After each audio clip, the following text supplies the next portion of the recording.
मेरा नाम विश्व प्रकाश त्रिपाठी है। मूलतः हम लोग उत्तर प्रदेश प्रतापगढ़ जिले के रहने वाले हैं।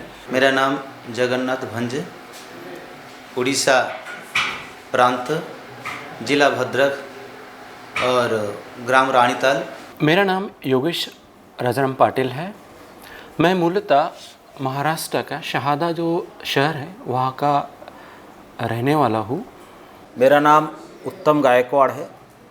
मैं माँ ताप्ती के उद्गम स्थल बैतूल जिला मुल्ताई तहसील ग्राम काना खापा का रहने वाला हूँ। आओ गुरु को करें हम नमन, क्यों न गुरु को करें हम नमन। आओ गुरु को करें हम नमन, क्यों न गुरु को करें हम नमन। मुक्ति का द्वार है जिनकी पावन शरण, मुक्ति का द्वार है जिनकी पावन शरण। दृष्टि जिनकी करे पातकों का शमन, दृष्टि जिनकी करे पातकों का शमन। आओ गुरु को करें हम नमन, क्यों न गुरु को करें हम नमन। आओ गुरु को करें हम नमन, क्यों न गुरु को करें हम नमन। अयोध्या गायत्री शक्तिपीठ की भूमि पूजन के लिए परम पूज्य गुरुदेव निष्कलंक प्रभु प्रज्ञावतार वहाँ पधारे और प्रथम मुलाकात में ही जो प्रश्न मेरे मन में था कि यहाँ भगवान राम की जन्मभूमि में गायत्री मंदिर क्यों बन रहा है, तो पूज्यवर ने पराप्रश्न वाणी से उत्तर दिया। इसी स्थान पर कुलगुरु वशिष्ठ ऋषि ने भगवान राम को गायत्री मंत्र की दीक्षा दिया। ब्रह्मर्षि विश्वामित्र ने पुत्र से यज्ञ कराया और सिंह ऋषि ने पुत्र से यज्ञ कराया। ब्रह्मर्षि विश्वामित्र ने भी गायत्री मंत्र की रिद्धि सिद्धि उनको दी। तो इसीलिए कलयुग में गायत्री माँ ने अवतार लिया है और इसलिए यहाँ गायत्री मंदिर उनके जन्मभूमि पर यहाँ बन रहा है और वहीं से हमें जुड़ने का सौभाग्य मिला। परम पूज्य गुरुदेव शक्तिपीठों के प्रवास के क्रम में निकले हुए थे। हमारे बड़े भाई साहब डॉक्टर ओम प्रकाश शर्मा जी वो शांत कुंज हरिद्वार से दीक्षा लेके गए थे। मैं चूँकि नैनीताल विश्वविद्यालय का अल्मोड़े का हेड ऑफ डिपार्टमेंट लॉ का था और नैनीताल विश्वविद्यालय का डीन था, तो जाड़ों में वहाँ शीतकालीन अवकाश होता है, बर्फ़ पड़ जाती है। तो पूज्य बड़े भैया से मिलने में सुल्तानपुर आया हुआ था मात्र 5 दिन के लिए। तो उन्होंने कहा मैं बहुत व्यस्त हूँ इन दिनों और तुमसे बात नहीं कर पाऊँगा, न मिल पाऊँगा, क्योंकि मेरे गुरुजी हरिद्वार से पधार रहे हैं। तो कौन गुरुजी हैं, किस लिए पधार रहे हैं, क्यों पधार रहे हैं, ऐसा कुछ हमको मालूम नहीं था। लेकिन गुरुदेव ने स्वयं हमको खींच लिया और मैं अयोध्या गया और उन्होंने जब तक मैं प्रणाम की लाइन में लगा रहा उतनी देर में सब कुछ अपना परिचय उन्होंने दे दिया। और पूज्य गुरुदेव ने जब कार चली तो मुझको बुला करके अपने पास हमको बिठा लिया। फिर अगले 60 किलोमीटर उनके साथ मैंने यात्रा किया।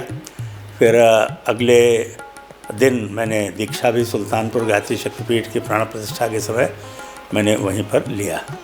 उसी दिन से मैं कार्यकर्ता बन गया, मेरे जीवन का कायाकल्प हो गया।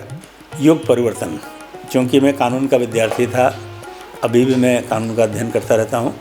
कानून का कार्य है the task of law social engineering, कि समाज का निर्माण करना ये कानून का विषय है। तो कानून ने तो कलयुग ला दिया, समाज का निर्माण नहीं हुआ। जब मैंने युग निर्माण योजना पत्रिका पढ़ी, अखंड ज्योति पत्रिका पढ़ा, गुरुदेव के विचार क्रांति अभियान को मैं समझा, तो दृढ़ विश्वास हो गया युग परिवर्तन एक युग की अनिवार्य आवश्यकता है। और ये परिवर्तन शासन से, राजतंत्र से संभव नहीं है। ये परिवर्तन संभव है धर्मतंत्र से, लोक शिक्षण की प्रक्रिया से। नैतिक, बौद्धिक, सामाजिक क्रांति जो पूज्य गुरुदेव ने, आचार्य श्री ने प्रारंभ किया है, इसी क्रांति से युग परिवर्तन होगा। और गायत्री महाशक्ति ने जो अवतार लिया है युग परिवर्तन के लिए, तो उस अवतारिक चेतना के लिए हमें काम करना है, पूरा जीवन दान करना है। ऐसी मनोभावना उसी प्रथम मुलाकात से ही जागृत हुई और आज तक वो श्रद्धा भावना युग परिवर्तन के लिए बनी हुई है। शांतकुंज प्रथम बार 1981 में गायत्री जयंती में आया। बसंत पंचमी 1984 में कुछ ऐसी विलक्षण घटनाएं घटीं। 8 जनवरी 84 का गुरुदेव का जो ब्रह्मबल के प्रयोग का जो दृश्य हम लोगों ने अपनी आंखों से देखा कि बसंत पर हमने जीवनदान का संकल्प लिया। पूज्यवर अचानक चले गए हिमालय की यात्रा में 2 वर्ष सूक्ष्मीकरण के लिए, तो वो कार्यक्रम फिर स्थगित करना पड़ा। फिर गुरुदेव 86 में वापस आए तो उनका बेटा हम तुमको बुला लेंगे। फिर 1988 बसंत पंचमी में गुरुदेव ने बुला लिया और तब से त्रिपदा 2 में शांत कुंज हरिद्वार में गुरुदेव निवास दिया है, तो वहीं रह रहा हूँ शांत कुंज में ही। जमी तो जमी आसमां पा लिया है, स्वर्ग मिल गया है। जब नारकी जीवन, इससे पहले हम लोग जो भौतिक जीवन जी रहे थे, एक नारकी जीवन था, और जब लोक मंगल की वृत्ति जुड़ जाती है मनुष्य के चिंतन में तो स्वर्गीय आनंद आता है कि बहुत दिनों जिए मरे हैं तख्त ताज के लिए, ज़िंदगी हवन करें चलो समाज के लिए। समाज के लिए जब व्यक्ति जीवन जीने लगता है, समाजनिष्ठ जीवन जीता है, तो उसको स्वर्गीय आनंद आता है। और जब पशु प्रवृत्ति में अपने लिए जीता, अपने लिए खाता, अपने लिए कमाता, अपने लिए पहनता है, तो उसमें जो है नार की यातनाएँ मिलती हैं, टेंशन होता है, तनाव होता है, और भगवान के काम में बहुत आनंद आता है। तो हम लोग आनंद, स्वर्गीय आनंद का अनुभव करते हैं। मिशन से ऐसे 84 से युग शक्ति गायत्री हमारे पिताजी मंगाया करते थे, और छोटे उम्र में 9 साल उम्र में मेरा यज्ञोपवीत संस्कार संपन्न हुआ था जगन्नाथपुरी में। तब से गायत्री में जाप करता था। फिर पिताजी जो अखंड ज्योति लाते थे तो हमने पढ़ा और उस कोटेशन में बहुत प्रेरणा मिली। उत्साहपूर्वक मैंने फिर मिशन से जुड़ गया। 92 में यहाँ पर 9 दिन अनुष्ठान करने के लिए आया और शिविर भी किया। अंतिम दिसंबर में सन 1992 में हमने यहाँ पर मासिक सत्र भी किया और संविधान शुरू किया। फिर कंटिन्यू ऐसे 93 से कंटिन्यू चला। अब तक शांति कुंज में सेवारत हूँ। मिशन से जुड़ने के बाद मैं बहुत अच्छा महसूस करता हूँ, क्योंकि मेरा दिनों दिन प्रगति हुई है। मिशन की विचारधारा से लेकर आत्मिक उन्नति से जुड़ने का माध्यम है अखंड ज्योति पत्रिका के माध्यम, विचार के माध्यम से जुड़ा। साथ साथ मेरा संगीत प्रति रुचि थी। संगीत भी हमने सीखते थे, आकर हमें सीखा भी है, उस माध्यम से भी जुड़ा। और विभिन्न प्रकार कार्यक्रम में बड़ी रुचि थी, लोगों तो पहुंचाना। आरएसएस संगठन में बैठता था कभी कभी, तो यहाँ पर भी संगठनात्मक का जो आंदोलन है बहुत अच्छा लगा, इससे जुड़ा मैंने। मेरे पिताजी और माताजी परम पूज्य गुरुदेव से गायत्री परिवार से दीक्षा ले चुके थे, तो घर का जो वातावरण था माताजी और पिताजी के दीक्षा लेने के कारण गायत्री परिवार का ही रहा, साधना का रहा। नियमित रूप से अखंड ज्योति आती थी। अखंड ज्योतियों की जो स्टोरियाँ है, वो स्टोरियों के माध्यम से मैं उस अखंड ज्योति को पढ़ने का बचपन से ही शुरू किया, और वो स्टोरियाँ मुझे बहुत अच्छी लगती थी। घर में दीवारों पर परम पूज्य गुरुदेव के लिखे हुए जो स्टिकर्स के माध्यम से जो सद्विचार थे, वो भी पढ़ने का मुझे बहुत अच्छा लगता था। तो इस छोटी छोटी घटनाओं से, एक तो अखंड ज्योतियों की स्टोरीज़ और छोटे छोटे सद्वाक्य, ये मुझे बहुत प्रभावित करते थे। जिज्ञासा होती थी कि शांति कुंज क्या है, परम पूज्य गुरुदेव क्या है, गायत्री परिवार क्या है, अध्यात्म क्या है। जब मैं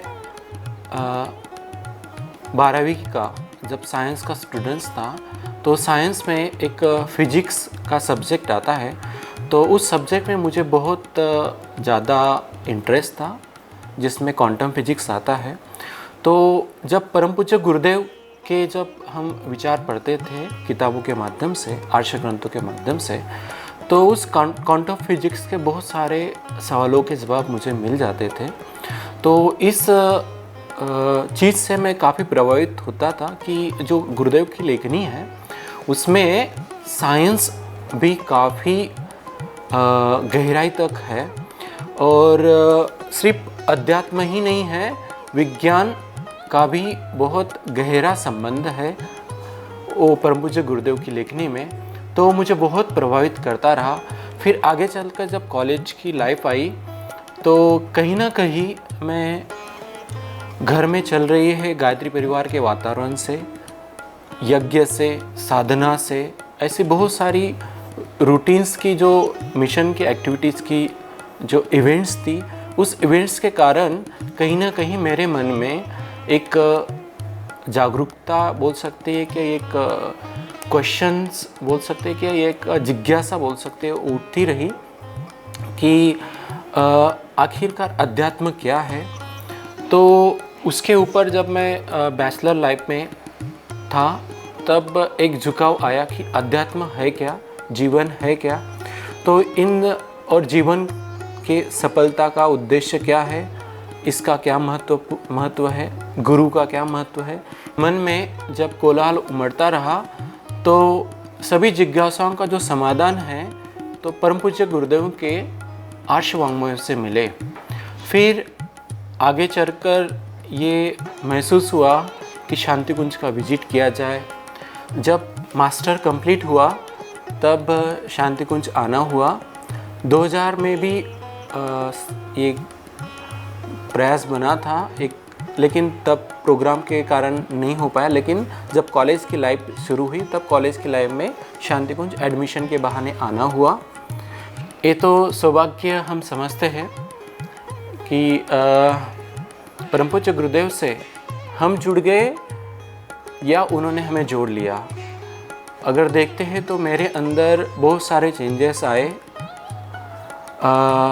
एक तो शांति, आनंद और जो चीज़ें थी जो कि बोल सकते कि अंधकार या भटकाव या तनाव, ये चीज़ें निकलती गई धीरे धीरे।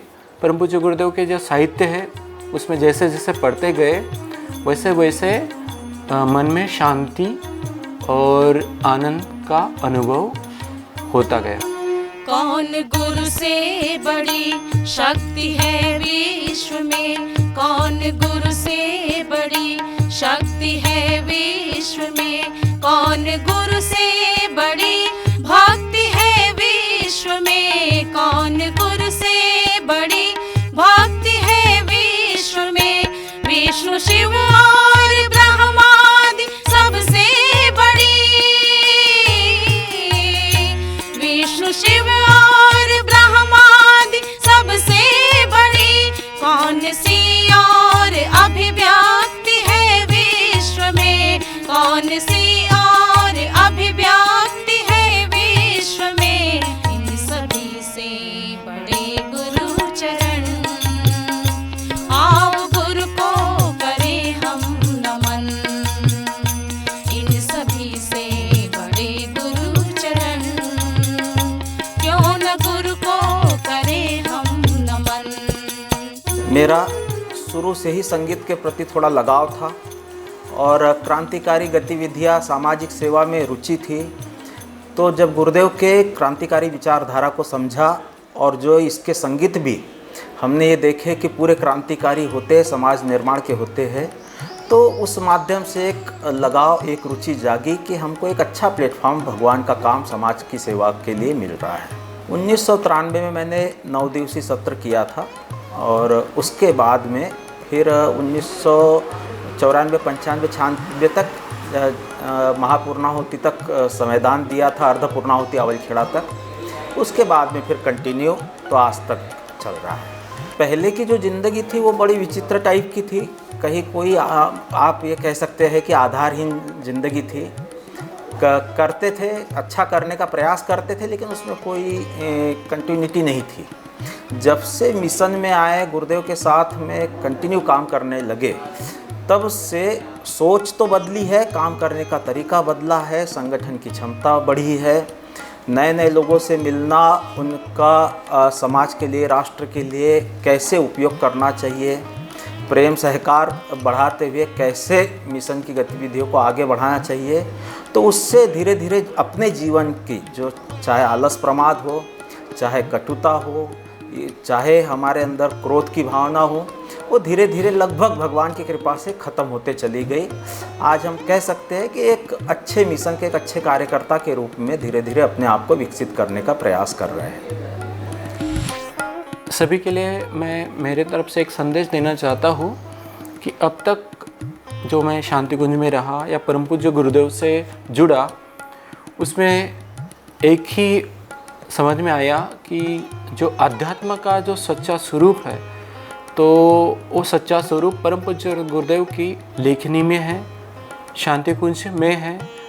और सभी से ये आग्रह भी है कि हम जिस तरह से हम अपने आप को सौभाग्यशाली मानते हैं कि परम पूज्य गुरुदेव से जुड़ गए, वैसे ही अगर हम सभी को अगर सच्चा अध्यात्म पाना है तो परम पूज्य गुरुदेव से जुड़िए, शांति कुंज से जुड़िए, यहाँ की गतिविधि से जुड़िए, तो हमें अध्यात्म का मूल मर्म समझ में आ जाएगा।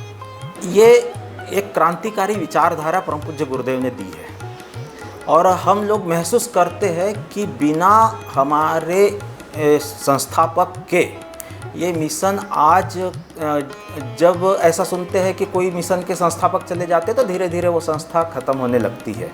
हमारी संस्था हमारे शीर्ष नेतृत्व के मार्गदर्शन में गुरुदेव के विचारों को लेते हुए आज सैकड़ों गुना आगे बढ़ी है और सैकड़ों गुना हमारे संस्था ने काम किया है और विकास किया है। हम आम जनता को, अपने परिजनों को, सबको एक संदेश देते हैं कि ये वाणी महाकाल की है और इस पर हमको हमको पूर्ण रूप से इस पर विश्वास करना चाहिए। विश्वास करके एक एक कदम आगे बढ़ाना चाहिए, क्योंकि जो पिछले दिनों परम पूज्य गुरुदेव ने कहा है वो अक्सर वो बातें सत्य होती नज़र आती है। और हम लोगों ने तो गुरुदेव को देखा भी नहीं था, लेकिन कौन सी ऐसी शक्ति थी जिस शक्ति ने हमको बांध के रखा कि बेटा तुम हमारे अंगवयव हो, तुम हमारे अपने हो, तुम हमारे लिए पैदा हुए हो और तुम्हारा जीवन ही मिशन समाज के काम के लिए हुआ है। तो ये सब बातें जब मन में आती है तो यही हम समाज को बताना चाहते हैं कि हम सब लोग किसी निश्चित उद्देश्य के लिए धरती पे आए हैं और किसी निश्चित उद्देश्य के लिए परमात्मा ने हमको धरती पे भेजा है। तो उसका माध्यम परम पूज्य गुरुदेव या शांति कुंज कह लीजिए, गायत्री परिवार कह लीजिए, इस माध्यम से हम लोग मतलब आगे बढ़ सकते हैं, समाज निर्माण के लिए हम लोग काम कर सकते हैं। जन जन के लिए ये संदेश बहुत ज़रूरी है कि सावधान, युग बदल रहा है और इसके लिए हम अपने आप को बदलें। जो अपने आप को बदलने के लिए तैयार हैं वो भगवान के साथ रहेंगे। हम बदलेंगे, युग बदलेगा, हम सुधरेंगे, युग सुधरेगा। इससे बड़ा कोई मंत्र इस धरती पर नहीं है। महामंत्र जितने जगमाही, इस मंत्र के समान कोई मंत्र नहीं है कि हम सुधरें। अपना सुधार संसार की सबसे बड़ी सेवा है। हम दूसरों को सुधारने के चक्कर में रहें। दूसरा क्या कर रहा है उसको करने दो भाई। भगवान प्रेरणा दे रहे हैं, काम कर रहा है। राम बनेगा, रावण बनेगा, उसको बनने दो। लेकिन हम अपना सुधार करें तो हमको देख करके वो भी सुधारने का प्रयास करेगा, हमको देख करके उसको प्रेरणा मिलेगी। जन जन तक संदेश यह है स्वर्णिम जयंती वर्षों को लेकर कि घर घर गायत्री, घर घर यज्ञ पहुँचें। हर हर गंगे, घर घर गंगे के नारे जो लगे हैं तो उसमें घर घर गंगा मैया भी पहुँचे। साथ साथ युग शक्ति गायत्री हर मनो का कामना करने वाली माँ शक्ति हैं। उस शक्ति को हर व्यक्ति अपनाएं, उन शक्ति से जुड़ें और गायत्री मंत्र का उपासना करते हुए अपने जीवन को धन्य बनाएं। परम पूज्य गुरुदेव का विचार क्रांति में जुड़कर अपने विचार को सात्विक बनाएं। यही आशा अपेक्षा है सबसे कि गुरु जी के साहित्य जन जन तक कैसे पहुँचे। चूँकि अभी हम साउथ इंडिया जोन जो शांति कुंज में बना है तो हम साउथ इंडिया जोन में काम करते हैं, तो वहाँ की परिस्थितियाँ थोड़ी कठिन है। भाषागत कह लीजिए, भौगोलिक दृष्टि से कह लीजिए, वहाँ की पॉलिटिकल सिचुएशंस है, वहाँ की स्पिरिचुअल और सोशल सिचुएशन डिफरेंट टाइप की है। तो ऐसे परिस्थितियों में हमारे सभी भाइयों के एक संकल्प है, क्या है, हमको जो गुरुदेव की 3200 पुस्तकें हैं उसमें हर भाषाओं में काफ़ी काम हो चुका है और काफ़ी काम होना बाकी है। तो अधिक से अधिक हमारी पुस्तकें छपेगी। जो हम अपने क्रांतिकारी गीत, जो समाज निर्माण के गीत संगीत शांति कुंज में है, उसकी CD तैयार करना, उसके संगीत तैयार करना, उन भाषाओं में इन कार्यों को करना। उसके बाद जो कहीं आपदाएं आई है उन आपदाओं वाले क्षेत्र में हम लोग काम करेंगे और उन लोगों को स्वर्ण जयंती के साथ में जोड़ेंगे। शांति कुंज की स्वर्ण जयंती में शांति कुंज से जो युवा गतिविधि चलती है युवा प्रकोष्ठ के माध्यम से, उस गतिविधि के माध्यम से मैं युवाओं को भी ये आह्वान करना चाहता हूँ कि इस अभियान में आप ज़्यादा से ज़्यादा युवाओं को जोड़ें। युवा जोड़ो अभियान को आप ज़्यादा से ज़्यादा लोगों तक पहुँचाइए, नए युवाओं को शांति कुंज से जोड़िए। शांति कुंज का स्वर्ण जयंती वर्ष 50 वर्ष जो पूरे होने जा रहे हैं, अखंड दीपक 20 जून 71 को शांति कुंज हरिद्वार आ गया। तो स्वर्ण जयंती वर्ष का यही संकल्प है, गुरुदेव ने हिमालय में जाकर संकल्प लिया, करिष्ये विष्णुम तो कि हम ऋषि परंपरा को घर घर पहुंचाएंगे। तो 50 वर्षों में ब्रह्मचर्य शोध संस्थान का निर्माण हुआ, विश्वविद्यालय का निर्माण हुआ, शांति कुंज हरिद्वार का, गायत्री नगर का जो निर्माण हुआ है, इस सब ऋषियों को पहला कार्य जो संकल्प लिया है अपने गांव में, जो हमारे यहाँ जो गायत्री मंदिर बना उसमें भी सप्तऋषियों की मूर्ति, वैज्ञानिक अध्यात्मवाद की प्रदर्शनी। भविष्य का धर्म है वैज्ञानिक अध्यात्मवाद, कि जन जन को स्वर्ण जयंती वर्ष में हमें वैज्ञानिक अध्यात्मवाद से जोड़ना है और शांति कुंज की दिनचर्या से, शांति कुंज की शिक्षण प्रक्रिया से हर व्यक्ति को जोड़ने का प्रयास करना है।